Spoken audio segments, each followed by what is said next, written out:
On en vient à ce fait divers ce soir. Un professeur d'un lycée technique a été tué dans son établissement. Ça s'est passé à Saint-Maximin, dans l'Oise, où on retrouve tout de suite l'envoyé spécial de BFM TV, Benoît Petit. Benoît, quelles sont les informations dont vous disposez à l'heure qu'il est sur ce drame ? Eh bien, le drame s'est déroulé vers 8h, 8h10, à l'heure où doivent débuter les cours dans ce lycée professionnel.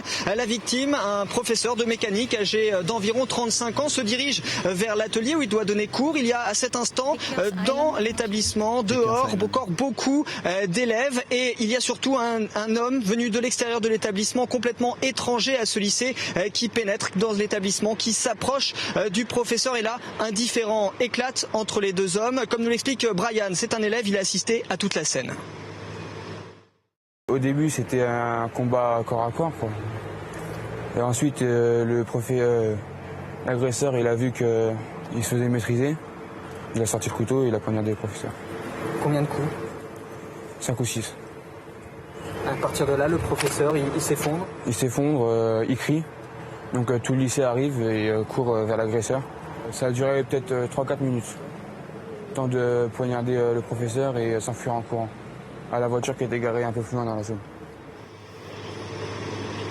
Le professeur, lui, succombera quelques instants plus tard à ses blessures. 1 heure plus tard, l'agresseur finalement décide de se rendre aux autorités. Il est actuellement placé en garde à vue à la gendarmerie de Senlis. Pour les élèves qui ont bien sûr été très choqués, une cellule d'aide psychologique a été mise en place. Elle devrait se poursuivre dans les prochains jours. Benoît Petit en direct de Saint-Maximin, tout près de Creil, avec Caroline Mière.